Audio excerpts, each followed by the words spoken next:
Hello అండి, అందరికీ నమస్తే. ఈరోజు మనం ఈ వీడియోలో నీటిలో ఏవి కలిపి స్నానం చేస్తే మనకి మంచి అనేది జరుగుతుందో, ఏం ప్రయోజనాలు ఉన్నాయో మనం ఈరోజు ఈ వీడియోలో తెలుసుకుందాం.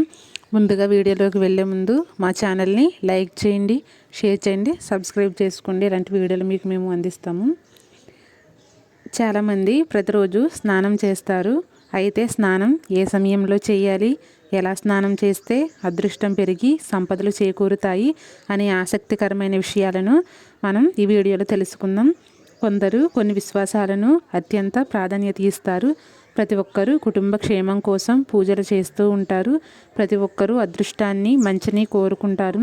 తక్కువ సమయంలో అదృష్టాన్ని పొందాలంటే స్నానం చేసేటప్పుడు కొన్ని శక్తివంతమైన వస్తువులు నీటిలో కలుపుకొని స్నానం చేస్తే అదృష్టం మీ వెంటే ఉంటుందని జ్యోతిష శాస్త్రం చెబుతుంది. ఇలాగా సింపుల్గా ఇంట్లో దొరికే వాటితోనే మీ అదృష్టాన్ని పెంచుకోవచ్చో చూద్దాము. పసుపు భారతీయ వంటకాలలో ఉపయోగించే అత్యంత సాధారణ పదార్థం.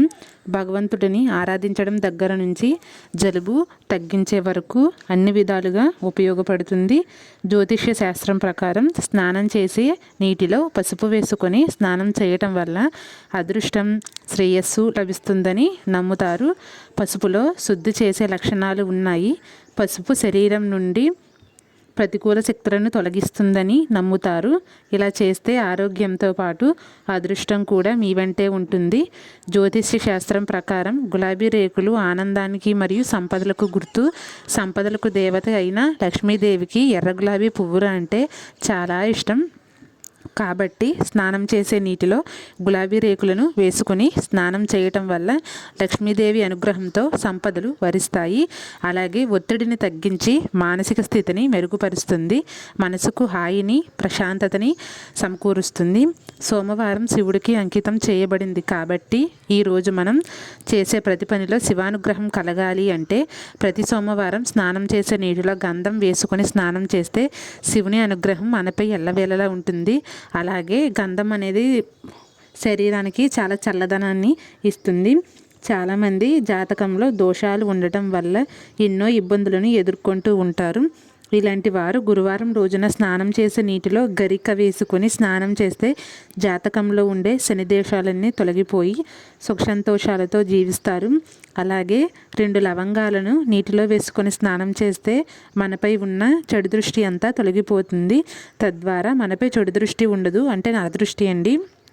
శాస్త్రాల ప్రకారం తులసి ఎంతో పవిత్రమైన ఆకు.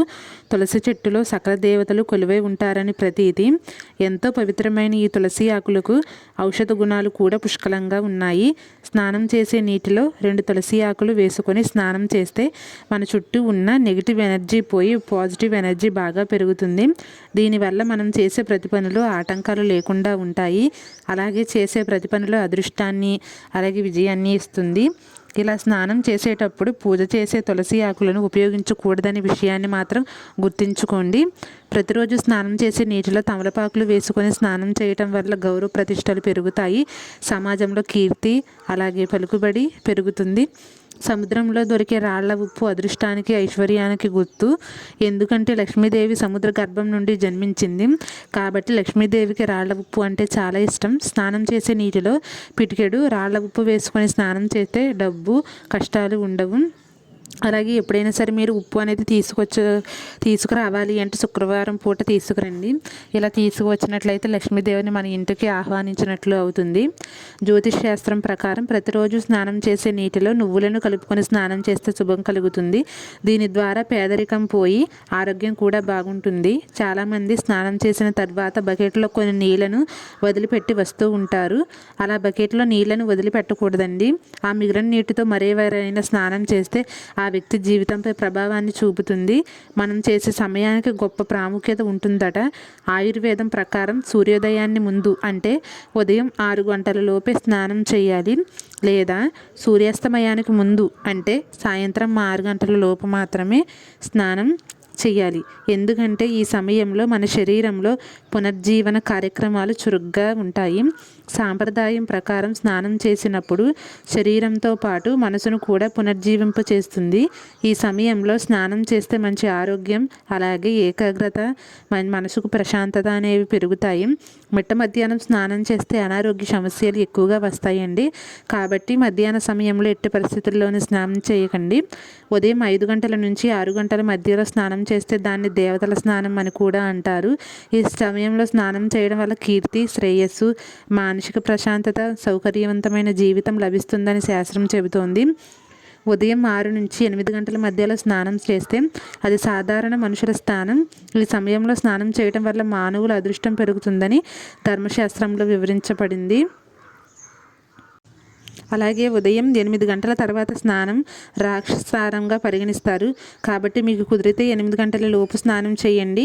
కుదరకపోతే కనుక సాయంత్రం సూర్యాస్తమయానికి ముందు స్నానం చేయాలి. అంటే శాస్త్రాల ప్రకారం ఉదయం 8 గంటల తరువాత స్నానం చేస్తే జీవితంలో కష్టాలు పెరుగుతాయి, ఆర్థిక పరంగా నష్టాలు పెరిగి పేదరికానికి దారి తీసే అవకాశం కూడా ఉంటుంది. మగవారు స్నానం చేసే సమయంలో నగ్నంగా ఉండకూడదు. ఒంటి మీద కనీసం ఏదైనా బట్ట ఉండేలా చూసుకోవాలి. ఎందుకంటే జ్యోతిష శాస్త్రం ప్రకారం నీటిలో జలదేవత ఉంటుంది. కాబట్టి నగ్నంగా స్నానం చేస్తే జలదేవతకు కోపం వచ్చి మిమ్మల్ని ఇబ్బందుల పాలు చేస్తుంది. అలాగే చాలామంది టవల్తో శరీరాన్ని శుభ్రం చేసుకొని దాన్ని నడుముకు కట్టుకుంటారు. అయితే చాలా చేయడం వల్ల దరిద్రం పెరిగే అవకాశం ఉంది. కాబట్టి స్నానం చేసిన తరువాత కట్టుకునే వస్త్రం పొడిగా ఉండేలా చూసుకోవాలి. ధర్మశాస్త్రాల ప్రకారం ఆడవారు మంగళవారం మరియు శుక్రవారంలో తలస్నానం చేయకూడదు. ప్రత్యేకమైన పూజలు, వ్రతాలు చేస్తున్నప్పుడు ఈ నియమం వర్తించదు. స్త్రీలు శనివారం తలస్నానం చేస్తే ఐశ్వర్యం లభిస్తుంది. అలాగే వివాహమైన స్త్రీలు సోమవారం తలస్నానం చేస్తే సౌభాగ్యవంతులుగా ఉంటారు. భోజనం చేసిన వెంటనే ఎప్పుడూ కూడా స్నానం అనేది చేయకూడదు. శాస్త్రాల ప్రకారం ఇలా చేయటం వలన